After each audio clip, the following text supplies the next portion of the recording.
don't put your heart in food. Instead, put your brain in food. That's a fantastic quote.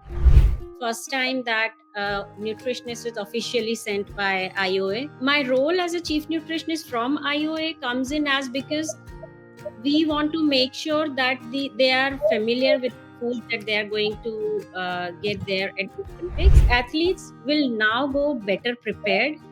They all have access to the menu in advance. Yeah, so you're a bit like the hostel warden who's making sure that everyone's eating as per the diet plan. Let's hope they eat the donuts after they've won all the medals that they possibly can.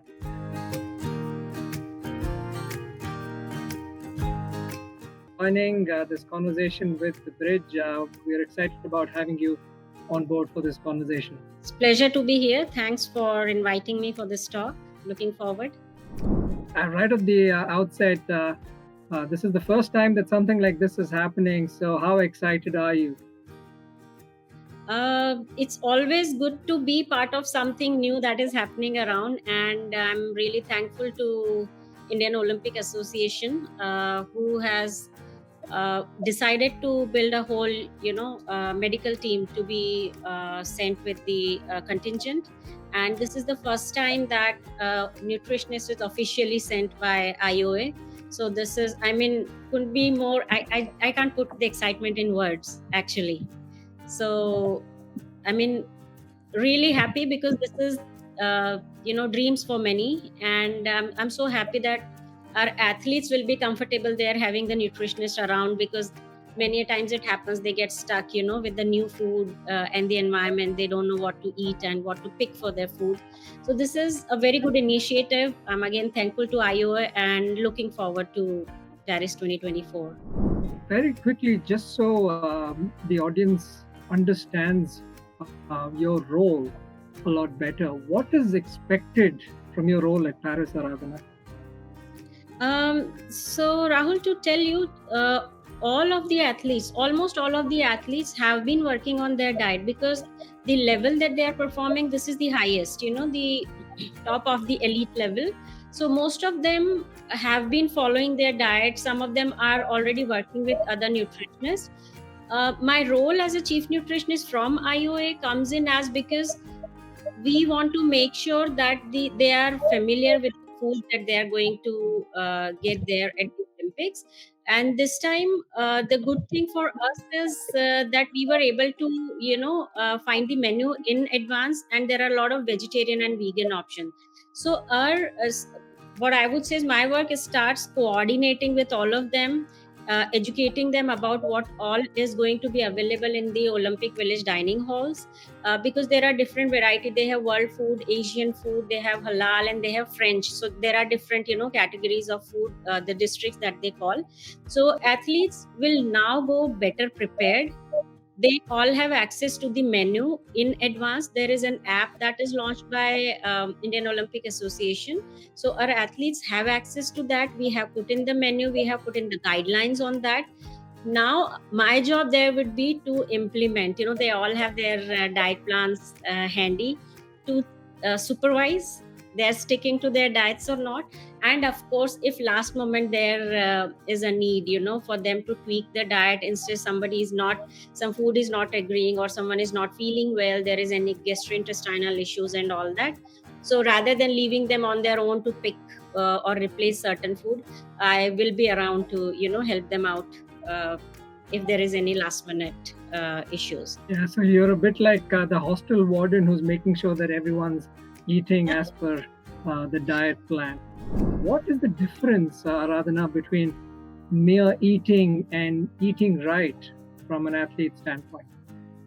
It's big, because they are training every day. They have to give not 100 but 200%, when they go to the competition. So in sports nutrition, what matters most is what, when, and how much you eat. If a non-athlete person is not even eating for a day, or they're overeating certain things and all, it's not going to affect them the next day. They can just go with their regular day flow. But for athlete, it is going to affect their recovery, it is going to affect their of course their sleep, and it is also going to affect their next day's training. So that's why it is very important. I mean, the most important thing is we tell them you need to know what you need to eat, how much, and what time. And believe me, most of the athletes who are performing, I mean, who are at a high performing level, most of them are aware, what food works for them, what doesn't work for them. But yeah, we do keep a check. For us, the most important thing is their pre competition meal, pre training, and recovery. If they are not training after their recovery, they are not going to be able to give their 100% for the next session. Right. So there is, of course, an app you're telling us which disseminates information about the diet plans. You, of course, will make sure that they eat right as well. But do they enter the volume that they've consumed on the app? So how can you monitor No. everybody? So this app is to disseminate various information for athletes. So the app does not contain their individual diet plan.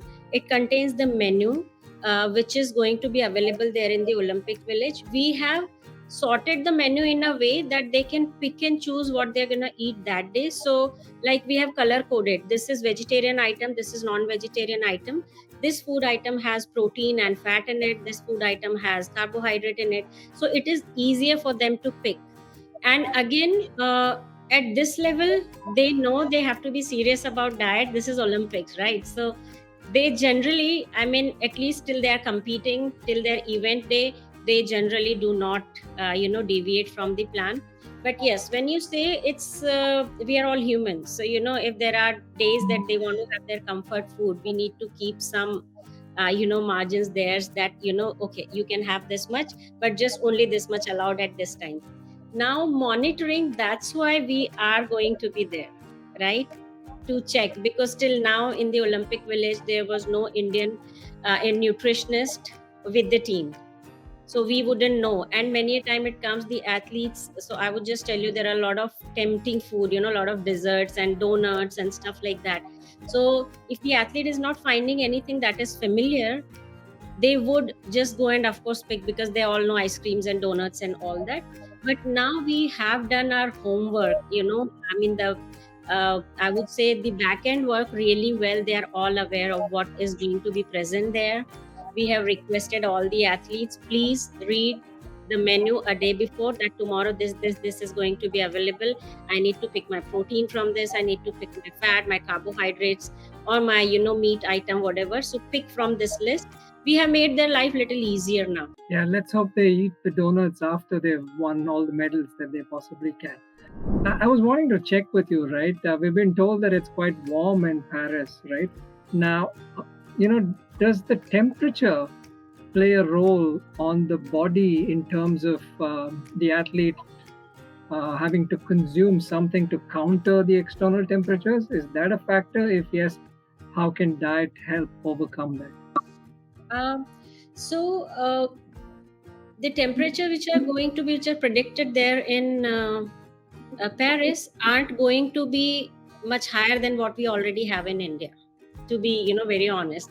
So it is not, I mean, we are assuming it's not going to be affecting them a lot, because our athletes anyways, in India around 8 months we have the similar temperature, we have like high 30s or 40s and all that. So generally it's for our athletes, it won't be that big a problem. But yes, we are taking care of that. When the temperatures are higher and they are sweating more, we do need to worry about their hydration, their electrolyte replenishment and all that. They all have their hydration plans with that. Generally the electrolytes they do carry with them, whichever one they are using. And of course the recovery part again. So generally most of the athletes are there now to acclimatize. So it's not like they just go and in a couple of days they have to compete. So one is their whole body, like the whole cycle has to be set. The problem more than the temperature what we face is the time difference. It's 3.5, right? So what happens, we have try to tell them all that start adjusting your food time a bit here, so that you don't face a lot of issues there. So I would say temperature per se we cannot do a lot with say if I give you certain food, your body is going to deal much better with the outside temperature. But yes, we can always have certain beverages to cool down your core temperature. We can always replenish the salt that you are losing in your sweat, so we can always make sure that we are replenishing that. And if there is extra energy expenditure, we do take care of that, through the diet. So yeah, that is all set, I guess. Given that it's not going to be any warmer than what it is here, I guess the athletes from India are in a bit of an advantageous position, and I'm hoping that will show in the results. Can you, without obviously mentioning details about a given athlete, tell us how the diet would vary from someone who's a sprinter to someone who's in the shooting discipline, for instance? Yeah, so diet, yes, it vary from discipline to discipline and within the discipline also. So I would say, see, if take example of say weight specific sport, wrestling, boxing, karate, taekwondo, any of those sport. So according to the weight category, their diet changes a little bit. Of course, we have to see what is their energy expenditure, and accordingly we plan their diet. And especially when the weight category change, is just the quantities that we have to tweak. We have to provide them different quantity of that. When it comes to different disciplines, yes, so in athletics itself, there are a lot of events. So we do identify the events, their height, weight, and everything. So when we plan diet for certain sport, a lot of things go in. One is whether it's a power sport, endurance sport, or skill sport. So skill sport generally would require little less calories, but they need the nutrient dense food, because their brain is working the whole time, and brain can drain you. It's like it uses a lot of energy. You need to have a lot of energy to run your brain properly. So we do take care that even with the if they're eating smaller amount of food, it is nutrient dense. So to give you the example for that, so we encourage them to have more of dry fruits and nuts, like more of the walnuts and almonds and berries of different kind. So the amount is less, but the nutrients are a lot. Versus if I'm working with a heavyweight athlete, or if I'm working with power athlete, we will make sure they eat a lot of calories in terms of protein, carbohydrates, and bit of fat, because they are burning those many calories when they are in the training. So the basic difference I would tell is in the ratio of macronutrients, that is carbohydrate, protein, and fat, that we decide for different sports discipline. Then a lot of things at the back end play a role. It's like their height, weight, age, gender. Along with that, we also go by their body composition data. We need to know what is the lean mass, what is the fat mass, and what is their fitness goal. So according to that, we modify their diet. But this all we do much before the competition. We don't make any major changes just before the competition. So we try to meet their fitness and body composition goal much before the competitions. Do you think that our athletes are on par with the ones in the Western world as far as nutrition intake is concerned? Now they are. When I started working here about 13 years back, we had a lot of challenges because sports nutrition wasn't that popular a field, or we didn't have many sports nutritionists at that time. Now I would say there are a lot of sports nutritionists. The athletes have been educated, the coaches have been educated, so now they understand it much better. They do stick to the plans, and they know if they are deviating from their plan, it is going to affect their training. So now I would say, yeah, it's pretty much yes. The thing is, in India, the challenge that we face is the variety of food in terms of region wise. It changes. In US, is like anywhere you go, the eggs and salamis and sausage and pizza and things are same everywhere. So in India, I mean, there are minor changes, but in India it changes region wise, not only state wise.